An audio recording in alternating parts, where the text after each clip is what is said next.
설명을 해주시고 그다음에 관계부처 장관님 발언하실 분 발언하시고 답변 받는 순서로 하겠습니다. 그럼 부위원장님 먼저 발표가 있겠습니다.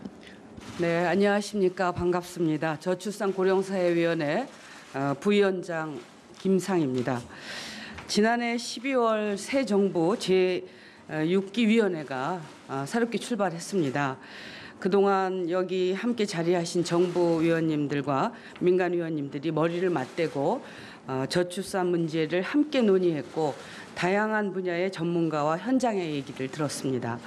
이 과정에서 사람이 먼저라는 국민의 공감을 담아서 출범한 새 정부인 만큼 위원회에서 새롭게 발표할 저출산 정책은 출산율 목표를 제시하는 그동안의 정책과는 다르게 국민의 삶의 질을 높이는 것이 중요하다는 데 뜻을 같이 하고 이를 위한 정책을 논의해 왔습니다. 이번 대책은 우선 출산을 선택한 부모들이 아이를 키우는데 어려움이 없도록 하는 정책, 내년부터 당장 시행할 수 있는 그런 정책을 중심으로 해서 마련했습니다. 이를 위해서 지난 5월 31일 재정전략회의에서 재원 방안을 논의했고 관련된 내용이 2019년 정부 예산에 안에 반영되도록 협의를 마쳤습니다. 그동안은 재정 투자가 보육에 치우쳐져 있었다면 이제는 일생활 균형과 주거 분야 등 삶의 질과 관련된 다양한 분야에 균형 있게 투자가 되도록 할 계획입니다.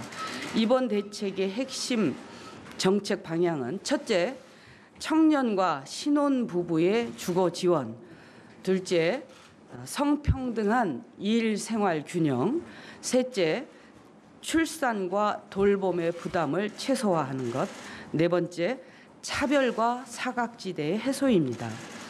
청년과 신혼부부의 주거지원 과제는 현장 행사와 함께 국토부에서 별도로 발표를 할 예정이고요. 나머지 세 분야의 중요 정책을 말씀드리겠습니다. 먼저 성평등한 일생활 균형을 위한 정책입니다. 첫 번째, 남성도 처음부터 육아를 경험하는 기회를 누릴 수 있도록 배우자 유급 출산 휴가를 정부가 지원합니다. 지금까지 출산 휴가는 정부에서 전혀 지원하지 않았지만 앞으로 중소기업 근로자의 유급 출산 휴가 5일분 임금을 정부에서 지원하고 휴가를 쓸 수 있는 기간도 3일에서 10일로 늘립니다. 필요한 시기에 맞춰서 실질적으로 휴가를 쓸 수 있도록 10일의 기간을 나누어서 쓸 수 있도록 할 계획입니다. 두 번째는 만 8세 이하의 자녀를 둔 부모는 임금이 깎이지 않고 출퇴근 시간을 일부 조정할 수 있도록 지원합니다. 지금까지는 육아기 근로시간 단축 제도를 육아휴직과 합쳐서 1년까지만 쓸 수 있었습니다.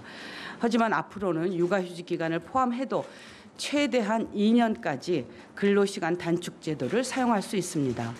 하루 1시간 근로시간을 단축하는 경우 200만 원까지는 통상 임금의 100%를 받을 수 있게 돼서 제도 사용이 활성화될 것으로 기대합니다.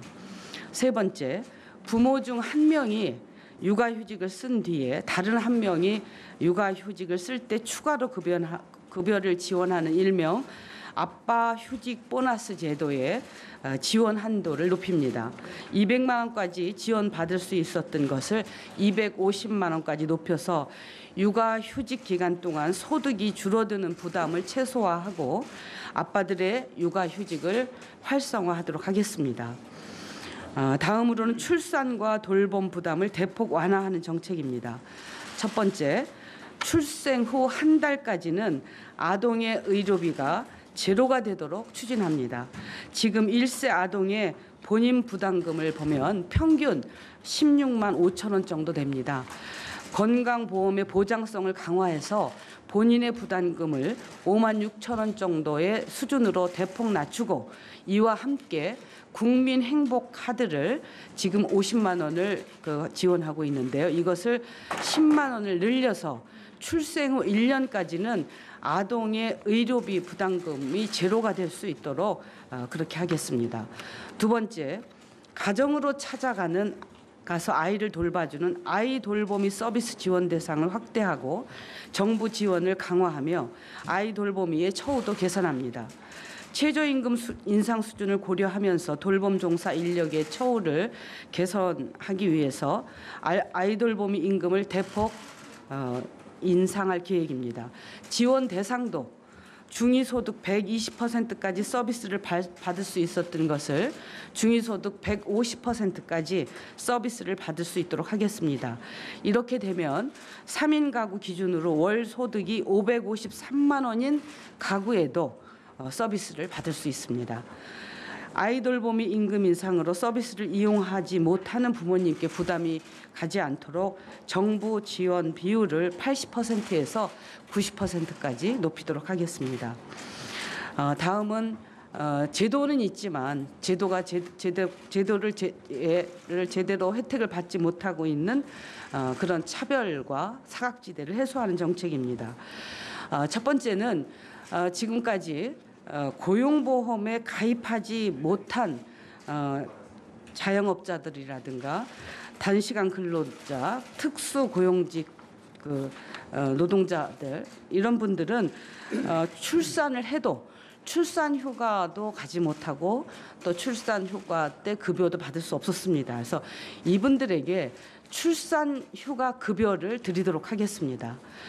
식당이나 커피숍 사장님, 보험 설계사, 학습지 선생님, 그리고 요건이 안 되는 분들 이런 분들이 출산을 했을 경우 아무런 혜택이 없습니다.